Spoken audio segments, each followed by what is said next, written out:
বন্ধুরা, আপনারা অবহিত আছেন আরজিকর কাণ্ডে পলিগ্রাফ টেস্টের রায় দিয়েছে। যথারীতি তার কাজও শুরু হয়েছে, কিন্তু আমরা অবহিত নয় সকলে। কি এই পলিগ্রাফ টেস্ট, কিভাবে করা হয়, কেন করা হয়, কি কি যন্ত্র দরকারের, সমস্ত ব্যাপারটা আজকে আমি আপনাদের সামনে তুলে ধরব। আমি বিভিন্ন জনের সঙ্গে কথা বলে বা ইউটিউব গুগল সার্চ করে যেটুকু জানতে পেরেছি ওইটুকু তথ্য আপনাদের সামনে তুলে ধরছি।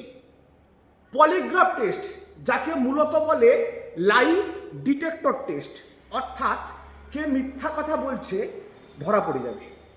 এবারে এই টেস্ট কিন্তু নর্মাল রুগীর ক্ষেত্রে হয় না। জ্বর হয়েছে, বমি হয়েছে, হার্টের সমস্যা, এসবের জন্য এই টেস্ট হয় না। যিনি অপরাধ করেছেন তার কাছে তথ্য নেওয়ার সময় যদি তিনি কোনো কিছু লুকিয়ে যান বা যদি কোনো মিথ্যা তথ্য দেন, তিনি ধরা পড়বেন। এটা করেন মূলত একজন ফরেনসিক সাইকো ফিজিওলজিস্ট বা নর্মাল ডাক্তারবাবুও করতে পারেন।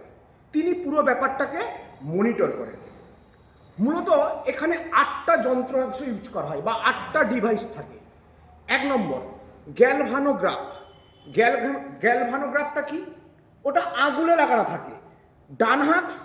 ডান হাতের ইন্ডেক্স আর রিং ফিঙ্গারে লাগানো থাকে। নিউমোগ্রাফটা আপার চেস্ট আর আপার অ্যাবডোমেন, এই দুই জায়গায় দুটো লাগানো থাকে। কার্ডিওসিগমোগ্রাফ, এটা লেফট আপার আর্মে লাগানো থাকে। এটা মূলত ব্লাড প্রেশার যে আপ ডাউন হয় এর সাহায্যে ধরা পড়ে। সব থেকে গুরুত্বপূর্ণ যেটা, ভেরি ভেরি ইম্পর্টেন্ট, ইলেকট্রোডার্মাল সেন্সার, যেটা বাম হাতের তালুতে লাগানো থাকে।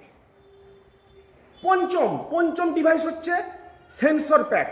এটা 5টা লাগানো থাকে, 5টা, বাম আর ডান পায়ের নিচে, বাম আর ডান হাতের দুটো কনুইয়ের নিচে আর থাইয়ের উপরে 5টা লাগানো থাকে।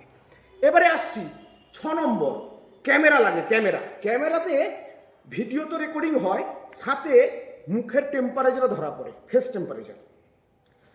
এইবারে 7 নম্বর হচ্ছে পলিগ্রাফ কি? এই যে 5টা ডিভাইস বললাম কেন ক্যামেরাটাকে বাদ দিয়েছি, 5টা ডিভাইস বললাম।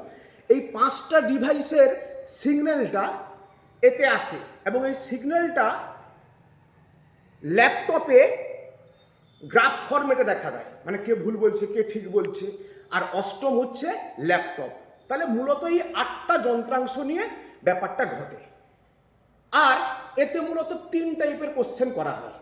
3 টাইপের কোশ্চেন করা হলেও যদি অপরাধ করে থাকেন অপরাধী, তাহলে তিনি ফার্স্ট 2টো স্টেপেই ধরা পড়ে যাবেন, 3য় স্টেপে আর নামতে হবে না। 3 টাইপের কোশ্চেন কি হয়? একটা হয় কন্ট্রোলড কোশ্চেন, একটা হয় রিলেভেন্ট কোশ্চেন, আর একটা হচ্ছে কম্প্রেহেনশন কোশ্চেন। এবারে কন্ট্রোল কোশ্চেনে একদম হালকা ফুলকা কোশ্চেন করা হয়, যাকে জিজ্ঞেস করা হচ্ছে তিনি যাতে রিল্যাক্স ফিল করেন। এবারে এই সময় কিন্তু তার সম্পূর্ণ বডি মুভমেন্টটা ডাক্তারবাবু তার ল্যাপটপে দেখেন কিভাবে কি কন্ট্রোল হচ্ছে।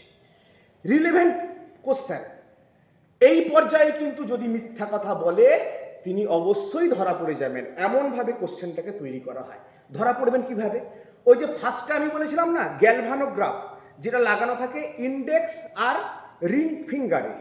আমরা জানি আমাদের শরীরের মধ্যে সব থেকে যদি বেশি কোথাও ছিদ্র থাকে সেটা হচ্ছে আঙ্গুলে। এবারে আপনারা ভাবুন তো বাস্তবটা, যখন আমরা মিথ্যা কথা বলি বা কিছু লুকানোর চেষ্টা করি, কেউ জিজ্ঞেস করছে, আমরা কিন্তু ঘামিয়ে যাই এবং ঘামটা সব থেকে বেশি হয় হাতের এই আঙুলে, কেননা এখানে ছিদ্র সব থেকে বেশি আছে। ওর সাহায্যে ওরা কিন্তু ধরে ফেলবে। আর নিউমোগ্রাফটা কি? নিউমোগ্রাফটা হচ্ছে দেখুন, একটা মিথ্যা কথা বললে নিঃশ্বাস প্রশ্বাস আপ ডাউন হবে, ওই নিউমোগ্রাফ ধরে ফেলবে।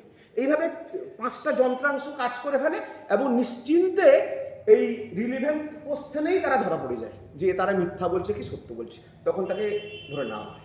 লাস্টে যেটা কম্প্রেহেনশন, অতদূর যেতে হয় না, রিলেভেন্টেই ধরা পড়ে যায়। এবারে প্রশ্ন হচ্ছে যে এত তো ব্যাপার ঠিক, তাহলে এতে কি মিথ্যাবাদীকে মিথ্যাবাদী হিসাবেই ধরা হবে? হ্যাঁ, সুপ্রিম কোর্ট তাই রায় দিয়েছে যে এই টেস্টে, পলিগ্রাফ টেস্টে যদি ধরা পড়ে তাহলে তার শাস্তি হবেই। এটা একদম সুপ্রিম কোর্ট নির্দেশ দিয়েছে। যাই হোক, যেটুকু জেনেছিলাম বললাম, এর বেশি আমি জানি না। ভালো থাকবেন।